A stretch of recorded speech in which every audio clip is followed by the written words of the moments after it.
Assalamualaikum warahmatullahi wabarakatuh.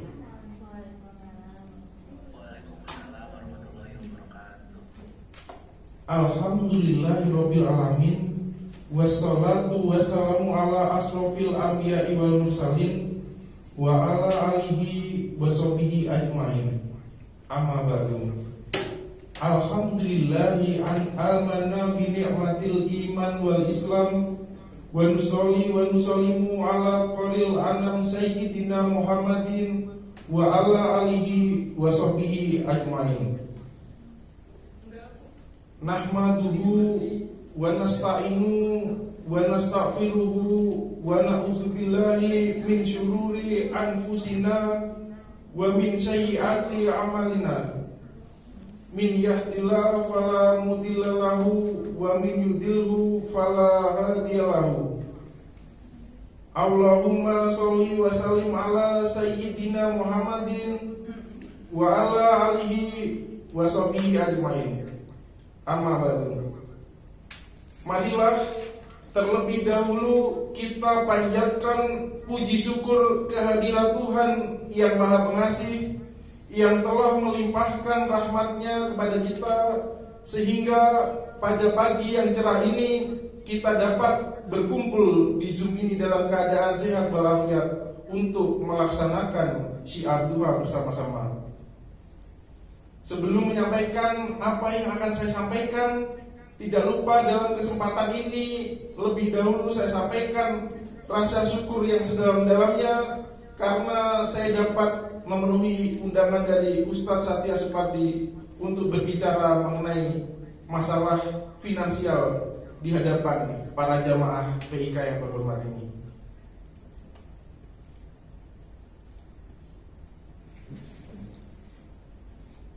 Jadi rekan-rekan yang berbahagia, kecerdasan finansial adalah kecerdasan dalam mengelola uang.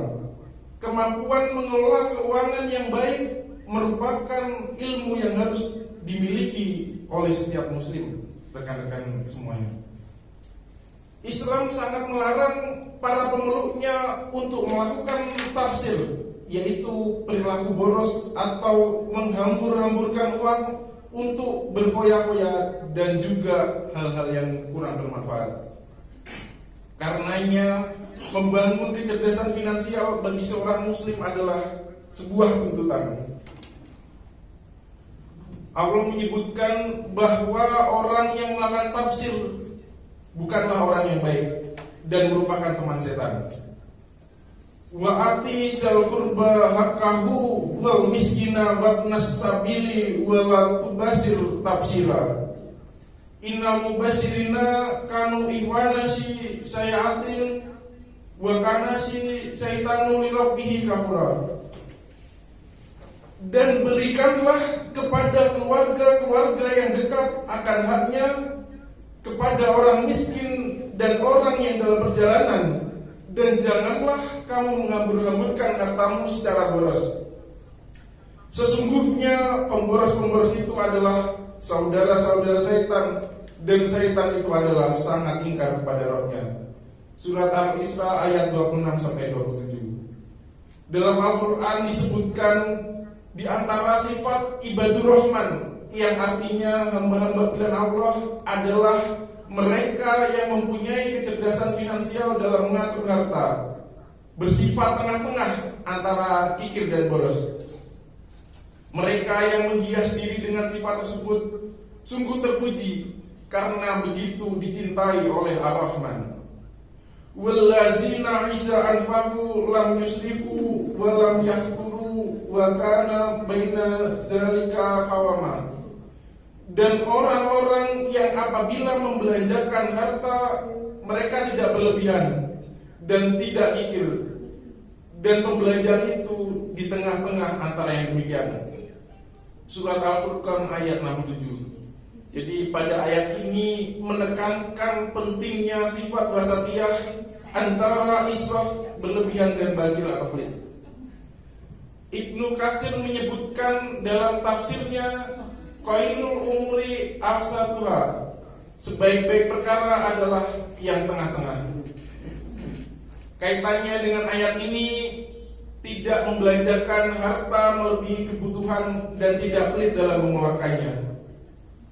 Khususnya saat memberi nafkah kepada keluarga, tidak terlalu royal tetapi juga terlalu perhitungan. Senada dengan ayat ini, dalam surat lain Allah berfirman, wala taj'al yadaka maklulatan ila unukika wala tabsut hakulal basti fatakuda malumam masura. Dan janganlah kamu jadikan tanganmu terbelenggu pada lehermu, dan janganlah kamu terlalu mengulurkannya, karena itu kamu menjadi tercela dan menyesal. Surat Al-Isra ayat 29. Jadi pada ayat di atas dengan gamblang menyatakan, janganlah kamu menahan tanganmu dari berinfak di jalan kebaikan, sebagai tindakan menyempitkan dirimu, keluargamu, dan orang-orang yang membutuhkan. Janganlah pula berlebihan dalam berinfak, hingga kamu memberikan apa yang melebihi kemampuanmu. Akibatnya, kamu akan berakhir dalam keadaan tercela dan sengsara. Karena cepat atau lambat, kamu akan menyesal atas sifat membazirmu dan habisnya hartamu.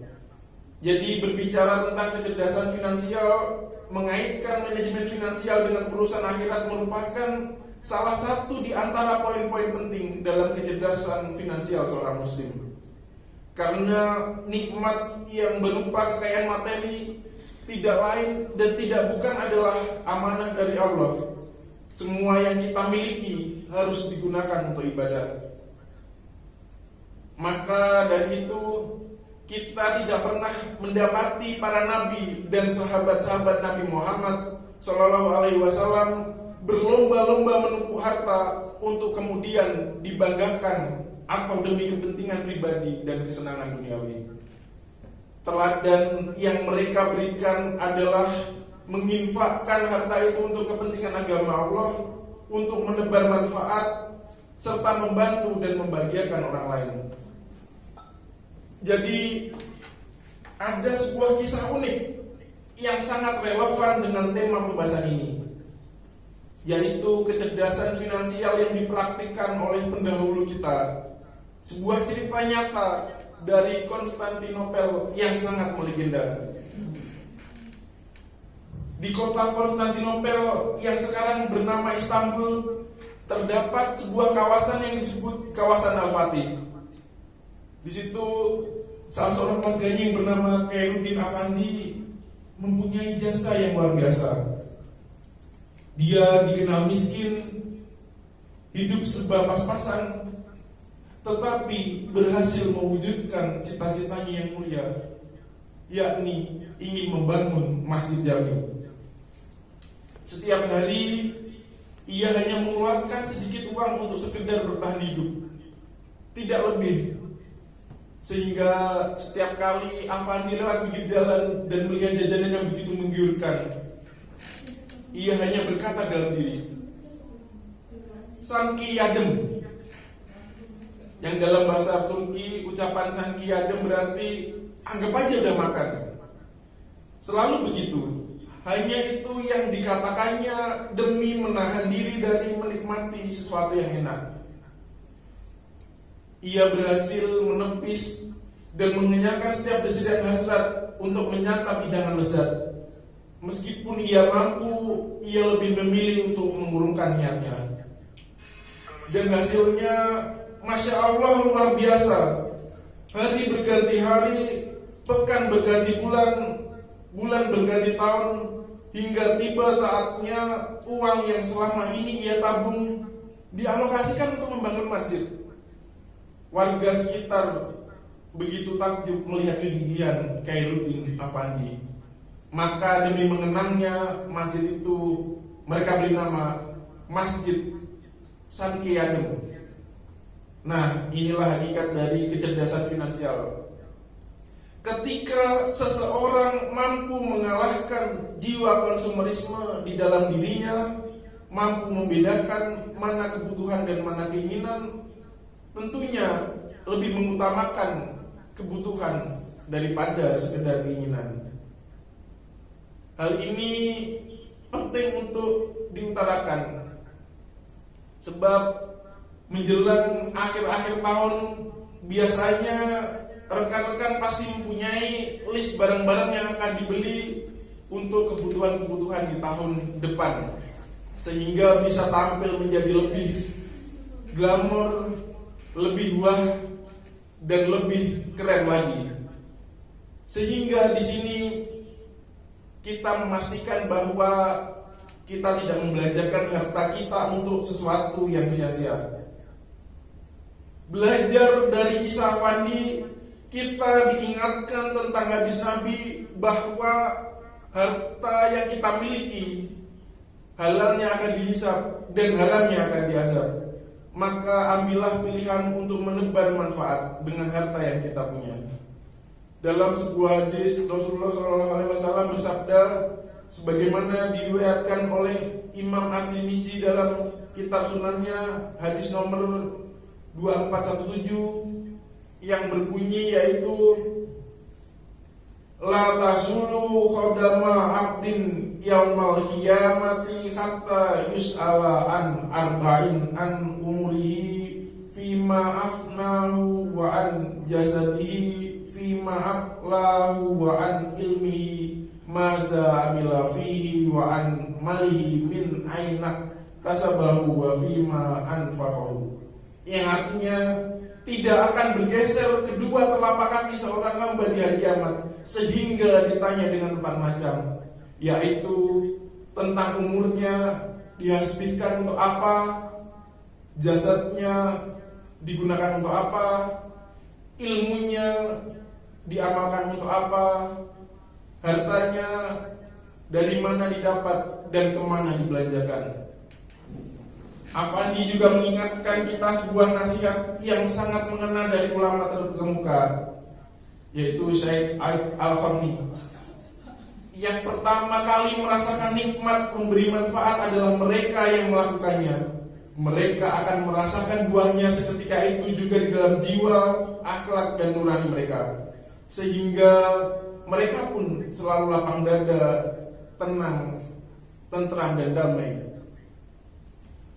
Oleh karena itu, kita sebagai generasi muda penerus bangsa, apalagi kita sebagai mahasiswa PKBKN yang selalu melahirkan bibit-bibit dan kader-kader yang luar biasa, mari kita tanamkan jiwa kita untuk menjaga finansial kita mulai saat ini. Namun kita tidak lupa bahwa perjuangan itu tidak hanya dibutuhkan usaha saja, namun berjuang sekuat tenaga. Perjuangan juga harus disertai dengan doa. Rintangan sudah pasti ada, sehingga hadapilah semua dengan tabah dan juga kebesaran jiwa. Demikianlah yang dapat saya sampaikan. Semoga bermanfaat. Wabillahi taufiq wal hidayah. Wassalamualaikum warahmatullahi wabarakatuh.